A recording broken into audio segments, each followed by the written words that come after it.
'Ghatikachalam' 1 hour 55 minutes run టైమ్‌తో థియేటర్స్‌లో release అయ్యి ఇప్పుడు ఆహాలో స్ట్రీమ్ అవుతుంది.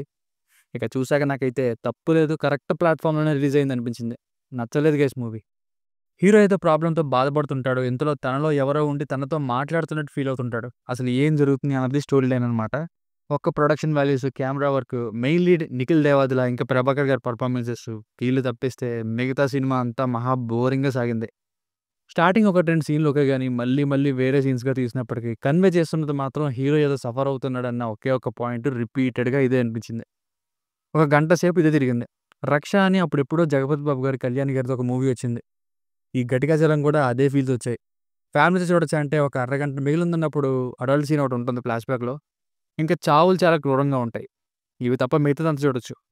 వీళ్ళు చూపించిన స్క్రీన్ ప్లేకి మహా అయితే దెయ్యం లేదంటే సైకలాజికల్ డిజార్డర్ ఇక ఇంతకంటే ఏముంటుంది అని ముందే అర్థమైపోయింది. సీన్స్ మాత్రం చాలా బోరింగ్‌గా, ఫ్లాష్‌బ్యాక్ అయితే మరీ సిల్లీగా ఉంది. అవసరమా ఇలా అని.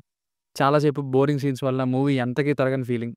రీసెంట్‌గా 'ఫియర్' అని ఒక మూవీ వచ్చింది. ఈ 'ఘటికాచలం' ఎగ్జాక్ట్‌గా అలా ఉండదు గానీ same screen play, similar concept.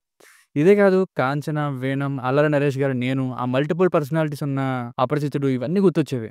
మీసాలు గడ్డాలు ఉండవు, ఎంబీబీఎస్ స్టూడెంట్ అంటారు. సూసైడ్ చేసుకున్న సింపుల్‌గా రికవర్ అయిపోవడం. తోటి ఎంబీబీఎస్ వాళ్ళు ఆ ఏజ్‌లో కూడా ర్యాగ్ చేయడం ఆర్టిఫిషియల్‌గా ఉంది. ఫ్లాష్‌బ్యాక్‌లో అయితే సొంత పిల్లలు, కన్న తండ్రిని అంత చీప్‌గా ట్రీట్ చేయడం. ఇంకేం మిగిల్చావు అంతా పోగొట్టేసావు అని చెప్పి వదిలేస్తారే తప్ప అసలు ఏం జరిగిందో, అసలు అతను ఏం చేశారో ఇది చెప్తేనే కదా వాళ్ళు అతనితో అలా బిహేవ్ చేయడం కరెక్టో కాదో చెప్పేది. మనం కూడా ఆ ఫ్లాష్‌బ్యాక్‌కి కనెక్ట్ అయ్యేది. గొంతు కోస్తున్నా సరే అరుస్తారావిడ. ఈయనేమో పీక కోసుకొని నరుక్కున్నానంటారు. కొన్ని నిజాలుగా చూపిస్తారు. కొన్ని అబద్ధాలుగా చూపిస్తారు. సైకలాజికల్ డిసార్డర్ అని ఒకానొక పాయింట్‌లో తెలిసిపోతుంది. ఇంటర్వెల్‌కి ఇదొక సైకలాజికల్ డిసార్డర్ అని ఏదో అప్పుడే మనకి వీళ్ళు చెప్తే తప్ప తెలుసుకోలేనట్టు రివీల్ చేసినట్టుగా అంటారు. ఫ్లాష్‌బ్యాక్ స్టార్ట్ అయిన టైంకే ఫేసెస్ చూస్తేనే ఇది ఘటికాచలం కాదు. గుండు చేసిన పోలికలు తెలియట్లేదని ముందే తెలిసిపోతుంది. మళ్ళీ లాస్ట్‌లో నువ్వు ఘటికాచలం కాదు అంటూ ట్విస్ట్ లాగా చూపిస్తారు. మధ్యలో ఆ మాంత్రికుడు, పూజలు, ఆ భోజనం సీన్‌లు చాలా సిల్లీగా అనిపించాయి. బ్యాక్‌గ్రౌండ్ మ్యూజిక్ కూడా ఏం ఎలివేట్ చేయలేదు. హారర్ అస్సలు లేదు. సో, ఫైనల్‌గా మూవీకి వర్డిక్ట్ ఏంటంటే, డైరెక్టర్ గారికి మంచిగా తీసే కేపబిలిటీ ఉంది అని తెలుస్తుంది. ఆ ప్రెజెంటేషన్‌కి, ఆ విజువల్ క్వాలిటీకి. కానీ సినిమాలో సీన్స్ మాత్రం రిపీటెడ్‌గా థ్రిల్లింగ్ విషయాలైతే ఎక్స్‌పెక్టెడ్‌గా సిల్లీగా ఉన్నాయి. అండ్ ఫస్ట్ నుండి ఏదో ప్రాబ్లమ్‌లా చూపించి, లాస్ట్‌కి సైకలాజికల్ ప్రాబ్లమ్ అని కంక్లూడ్ చేయడం కొత్త పాయింట్ ఏం కాదు.